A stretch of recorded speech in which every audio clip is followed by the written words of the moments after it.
Cette semaine, on s'en va pêcher le saumon atlantique à Hunt River, au Labrador, avec toute la gang de loups. Le territoire Hunt River est vraiment grand, donc on va avoir la chance d'explorer. On a un hélico à notre disposition, ce qui est vraiment hors du commun. Les attentes sont vraiment élevées parce que je sais que c'est une rivière qui a énormément de saumon. Il n'y a pas beaucoup de pêcheurs, c'est vraiment exclusif, donc ça risque de taper fort.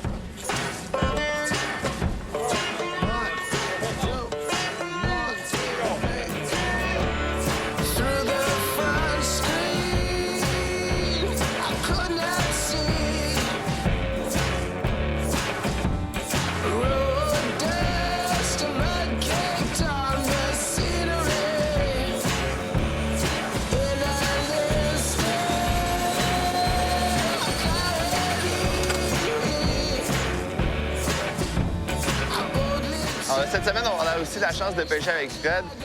Fred, c'est un des membres fondateurs du groupe de hockey. On va vraiment triper ensemble. En plus, il est déjà venu ici, donc il connaît déjà 2-3 spots. On est dans le wild, on est dans la nature. Puis les saumons ici qui montent sont à 2 km de la mer, puis quand ils arrivent, c'est des vrais missiles. On le sent, dans le fond, qu'on est à quelque part que c'est pas l'humain qui domine ici, c'est la faune. Ouais, j'ai jamais eu la chance d'aller à Hunt River. Fred, lui, il connaît bien le spot. Il est allé, puis il a eu une pêche assez exceptionnelle. Donc, il nous a vanté la place à moi puis Charles. Fait qu'on est vraiment craqués d'aller essayer ça. C'est une des meilleures rivières à saumon au monde. Puis de pouvoir avoir la chance de pêcher ici avec les gens de Loup, d'avoir eu la chance d'être invité par ces gens-là, on va vraiment en profiter au maximum puis essayer de garder des souvenirs pour le restant de nos jours.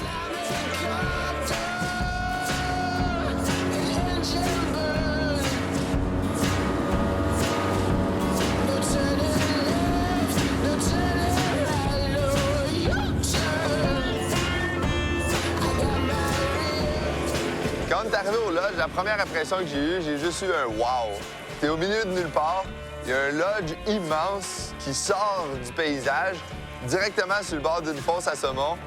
On est vraiment loin de la civilisation, puis le lodge est vraiment luxueux. Ouais. C'est superbe, c'est tout en bois massif. Moi puis Charles, on se regarde, puis on fait « OK, bon, là, on a vu de quoi ça a l'air, le lodge, là, on veut voir de quoi ça a l'air, la pêche. » On set up le plan de match avec les guides, puis ben on est parti. Oh, celle-là, je l'ai pas. 1, 2, 3. T'en as combien, toi? J'en ai un. 0. Non, regarde, j'en ai un. T'as rien de bon, man. Ah ouais.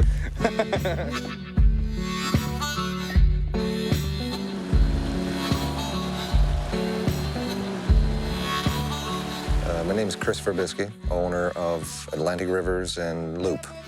Atlantic Rivers is based in Labrador, 2 lodges in Labrador, and Loop is based out of Sweden, which is a fly fishing tackle company. The first camp was built here in 1964. It went for sale in 2010. We purchased it in the fall of 2010. If you were to put one thing on the Hunt River, it would be serenity. It's a very gently flowing river, easy passage via river canoes, clear water. You can spot all the fish as you traverse the river. En fait, moi, je suis venu ici l'année passée à pareille date. Fait que Trout Pool, il est divisé en 3 sections, puis on peut pêcher 3 gars en même temps, ce qui fait que ça va bien, Alexis, moi puis Charles. Fait que je leur dirai pas exactement où pêcher, je vais y aller en premier.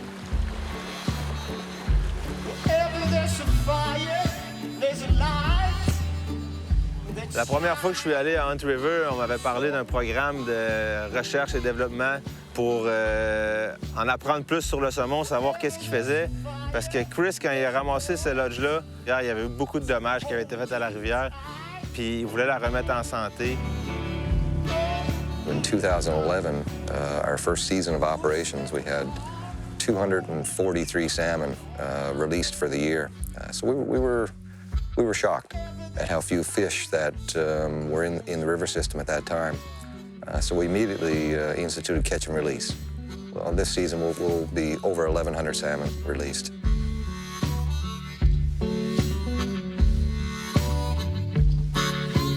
Chris Verbisky, c'est un passionné de saumon atlantique. Il investit beaucoup d'argent, mais aussi principalement beaucoup de temps à la conservation du saumon. Il va mettre des tags sur les saumons, il va mettre des balises tout le long de la rivière pour suivre l'évolution du poisson tout au long de son parcours en rivière. When we first began the concept of engaging science on the rivers, the first people we went to were the Department of Fisheries and Oceans.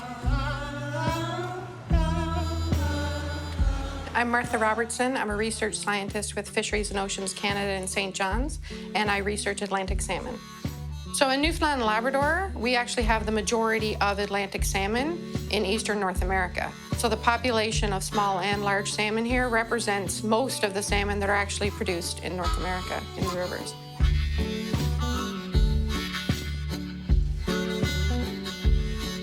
We wanted to know where the salmon spawn, the times that they enter the river, the times they depart the river, the actual spawning beds, the intra-river movements.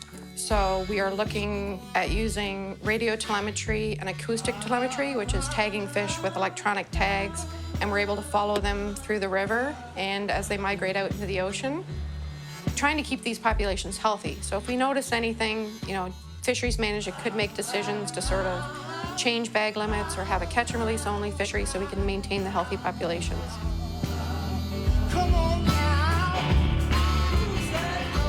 Quand on voit les installations tout au long de la rivière, on peut voir à quel point c'est un gros investissement. Il faut être passionné pour faire toute cette job-là. Ça peut faire la différence de s'investir dans les rivières et les cours d'eau avec les saumons.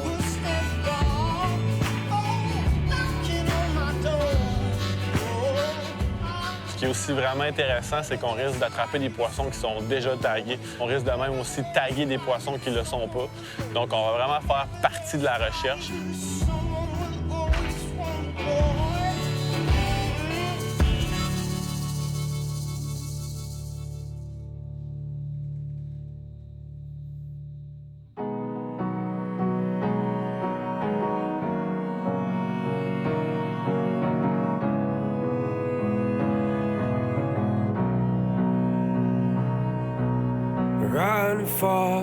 Run for those hills, babe.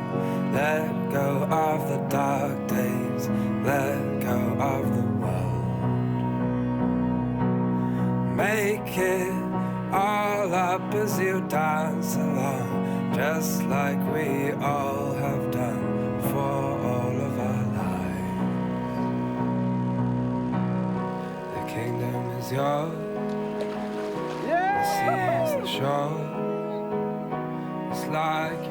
C'est la fin de la journée, puis on a fini ça ici, un pool qui est vraiment débile. Je suis allé en bateau de bord pour mon premier saumon, un saumon tagué en plus avec un émetteur.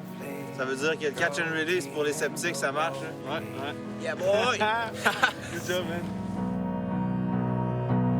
It all comes when it wants to. The catch and release is beyond anecdotal. Our logbook clearly indicates that our numbers have increased, but also the size of the fish has increased. Our 10 to 19 pound class have gone exponential. They've gone from 34 salmon in 2011, and the 10 to 19 pound class will be over 200 this year. So 25% of the population is big fish now.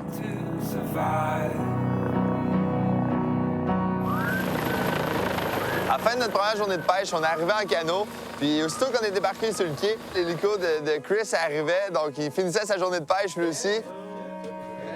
Ça a été notre première rencontre vraiment sympathique, le monsieur. On a échangé plein d'histoires de pêche. Quand Chris est arrivé, il avait toute une histoire à nous conter. Ça faisait 2 semaines qu'il suivait un saumon de 35 livres qu'il a vu dans la rivière. Il l'avait capturé une couple d'heures avant qu'on arrive. C'est sûr qu'on aurait aimé ça être là, mais juste d'entendre ça, ça nous motivait pour en ressortir le lendemain.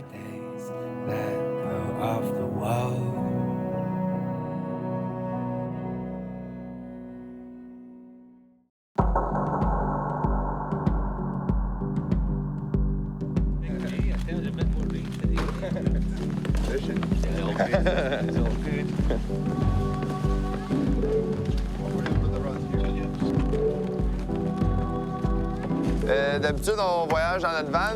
Cette semaine, on a voyagé en hélicoptère. C'est vraiment irréel. On est trop pas habitué à vivre des choses comme ça.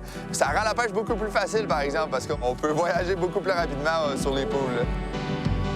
En Gaspésie, on est habitué de spotter les saumons en canot, mais là, on spotte les saumons en hélicoptère. Donc moi, ça va être la première fois que je fais ça.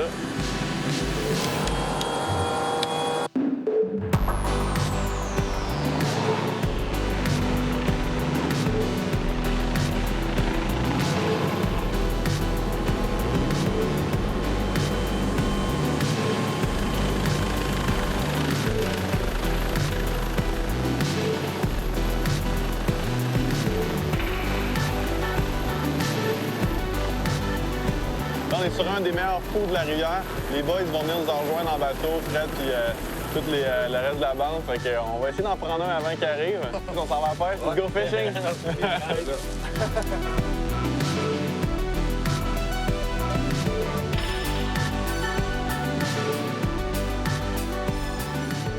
Hello, my name's Ian Fairgrieve and I'm a full-time spaycast instructor, but also very fortunate to be one of the Loop tackle development consultants. So I help Loop as a brand develop specific products for various applications in the fly fishing market.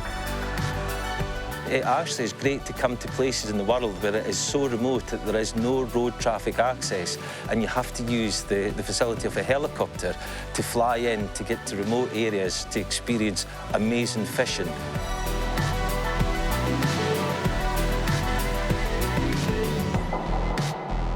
I'm Thomas and I work for Loop Tackle Design as a product designer. I started fishing when I was very, very young, and I was like the age of like 5 years maybe. My father and my grandfather always took me out to trips we were fishing for pike and perch and all kind of stuff.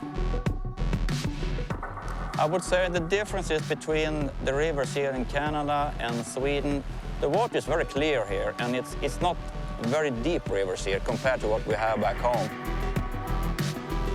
The salmon here are very willing to take the bomber up in the surface, and the action is like unbelievable.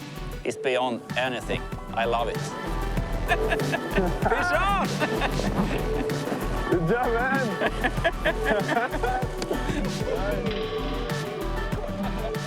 Thomas vient juste de piquer un beau saumon à la sèche, des tout petites mouches. L'endroit est vraiment parfait pour ça, là. Un beau bite puis un beau fight. Good job, man. Well done. Thank you. It was a fantastic start of the day. Just fishing for like 5 minutes. And up it just came. Boom. Took the bomber. Perfect day.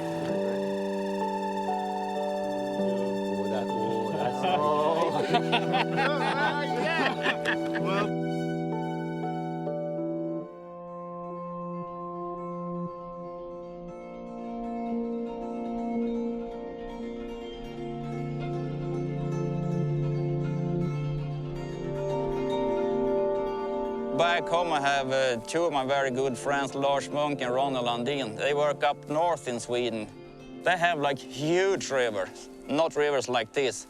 People like them we can use when we develop our 15-foot rods, our long spay heads, because they are like world champions in fly casting. They have all this kind of certifications when it comes to fly casting, so we use those guys a lot.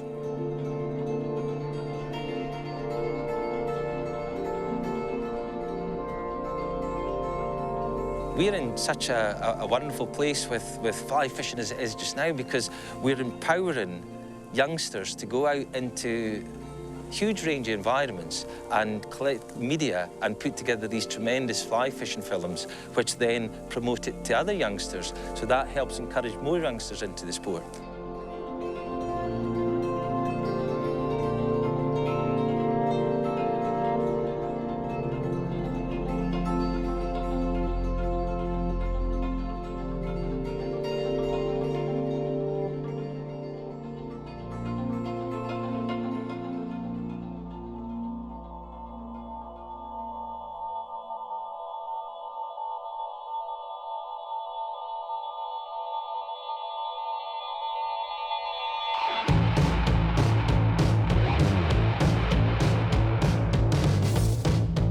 J'ai pas eu la chance de pêcher beaucoup cet été, fait que j'anticipais vraiment ce voyage-là. J'avais déjà échappé un gros saumon là, puis je voulais en reprendre un autre.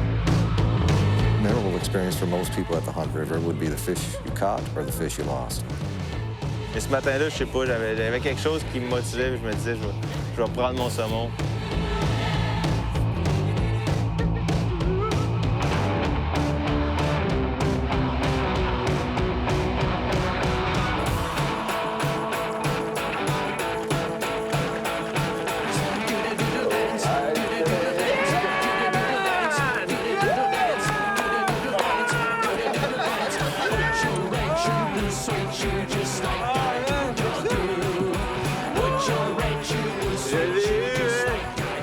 I got the fish I was looking for, man. We're going to put a fly tag in this nice salmon that Fred got. It's about 15 pounds, 85 centimeters.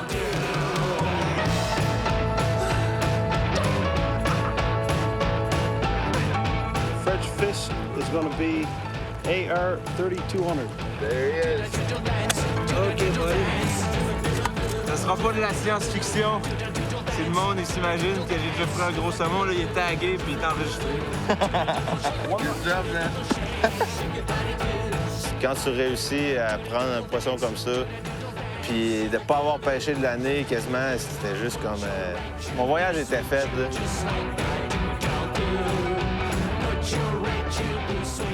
Là, on vient de finir notre après-midi de pêche en haut. Fred nous a fait... Bon, l'après-midi de pêche. Fred nous a fait la passe. Puis là, on rembarque les canaux, puis on s'en retourne au lodge, puis on risque d'arrêter de pêcher une couple de fois sur le chemin. On veut que t'en prennes un, puis Ian en prenne un, puis Alexis en prenne un. Chacun. Si ça se passe pas, c'est Fred le Salmon winner. Freddy is back. Salmon Freddy.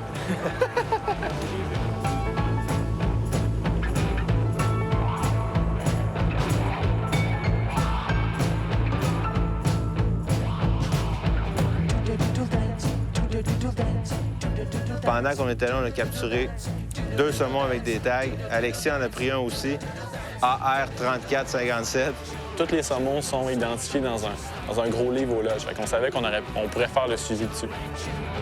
We log all of our data in the camp logbook, the tag numbers, the recapture, how many times it's been recaptured, if any. Just provides for a full, comprehensive data set at the end of the season for us to be able to go back and review. Frank Fagan, il l'a pris le 17 août dans la même fosse qui s'appelle Queens à 9h15 le matin. Ça veut dire que, tu sais, comme quand tu penses que la remise à l'eau, là, ça marche pas, quasiment un mois après, il a mordu, il a redonné un fight, il a sauté. Pour moi, ça prouve vraiment que le catch and release, ça fonctionne. Tu sais, c'est une preuve vivante que ça marche.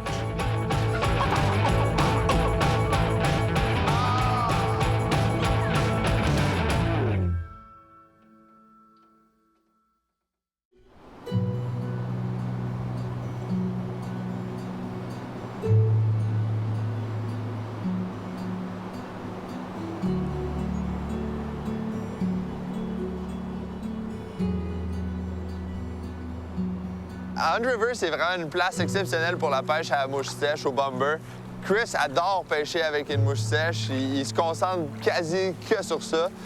Une après-midi, il est allé à la pêche, il a pris un gros saumon.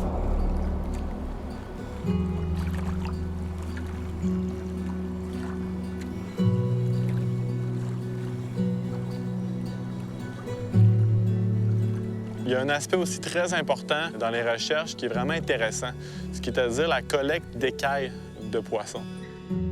Puis, encore là, on ramène toujours ça à la conservation. Il a ramassé des écailles sur le poisson, il a mis ça dans une petite enveloppe. So we'll send these scales back to DFO, and they'll determine and tell us exactly how old the fish is and its whole life cycle, when it departed as a smolt, when it came back to the river first, or if, in fact, this may be its first time as a 14-pounder.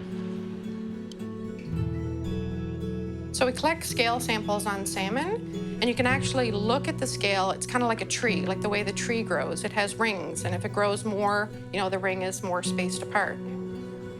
Well, so the scale that you looked at today from Hunt River, you could tell that it was a grilse, which meant that when it first came back to spawn, it was 1 year. So it left as a young fish, it spent 1 full year at sea, it came back to river to spawn. Some fish will just return to sea for the summer and then come back the next fall. So they might leave in, you know, May or June and come back in August and spawn again the following year. We call those consecutive spawners. But then the fish that you brought in was a grilse. It had spawned, but then it actually went to sea for 1 complete year. So it actually skipped to the next spawning. We call those alternate spawners. So once that fish went out and fed for another year, that's one way to get really big. The longer you spend at sea feeding, the bigger you get.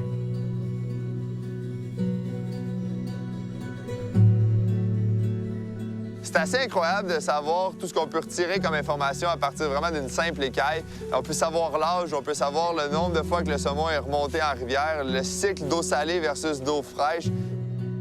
All this data that we're collecting, it's showing exponential growth year over year. At some point, it will plateau. Une chose qui est certaine, c'est que la rivière est passée de 500 saumons à 3000 saumons, puis ça dans l'espace de peut-être 5 ans, avec l'effort qui a été mis, 100 remise à l'eau, puis là, ils comprennent de mieux en mieux le comportement des saumons qui montent dans cette rivière-là. Fait que c'est extraordinaire de voir qu'il y a des gens qui ont les valeurs à bonne place puis qui investissent dans la recherche pour le saumon. So I think the ultimate point is that an ecosystem such as the Hunt River can recover when given the opportunity. And I think this can be a template for many rivers, whether it be on this side of the Atlantic or the other side.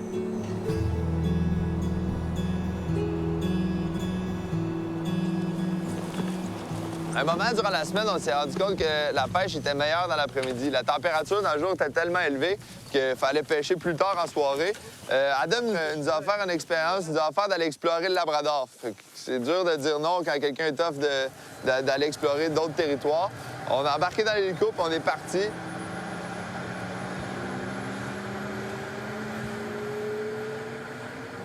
So Char Lake is just 15 kilometers to the north. We have a lease over there, and you go.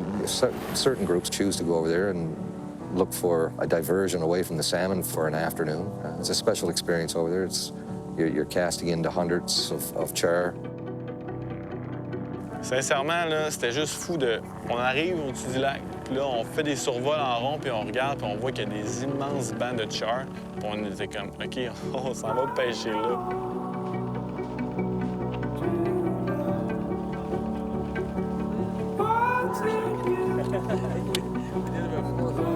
Yeah, we just landed in Char Lake, the whole team, and we look forward to a fantastic day with some nice sea-run char here.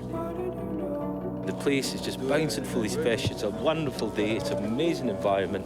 Can only be good times ahead here.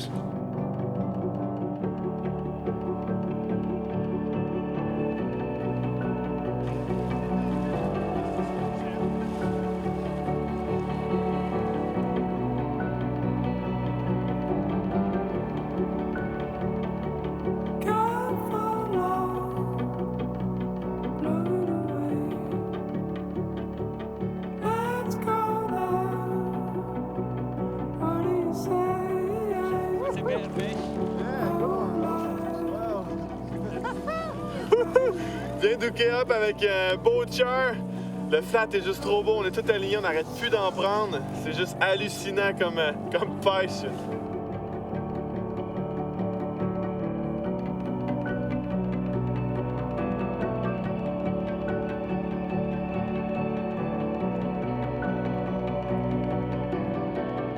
À ce temps-ci de l'année, les chars sont presque en frais, donc ils commencent déjà à changer de robe, ils commencent déjà à changer de couleur.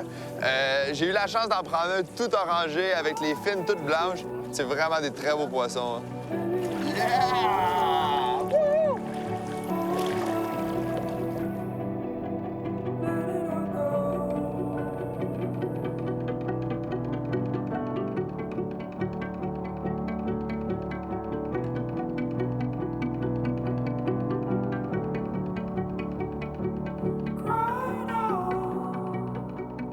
I think by virtue of its isolation, there's still plenty of fishing to be discovered here. And you can expand that out beyond this river.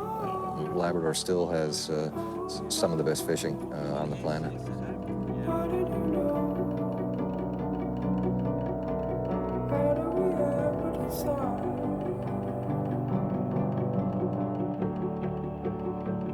The most special thing with fly fishing is not catching as many fish as you can. It's more than that. It's like meeting friends, be a part of the nature, to be out in the nature.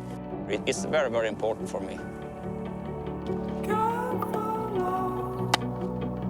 Les valeurs de loupe, en fait, c'est un peu comme hooker. Je pense que c'est d'avoir du bon temps, s'entourer de bon monde, puis d'être passionné. Puis en même temps, c'est sûr que la préservation représente une grosse partie de leur compagnie. But if you get a group of anglers together like we've got here, we have Scottish anglers, we have Scandinavian anglers, we have French anglers, we have Canadian anglers, and the buzz and the camaraderie in the group is just amazing. We share a common love.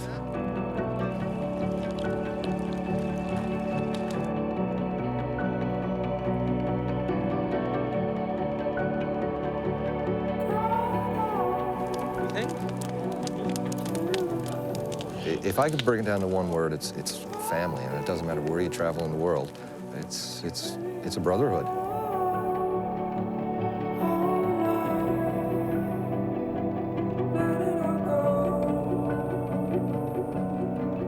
How do we get to the sky?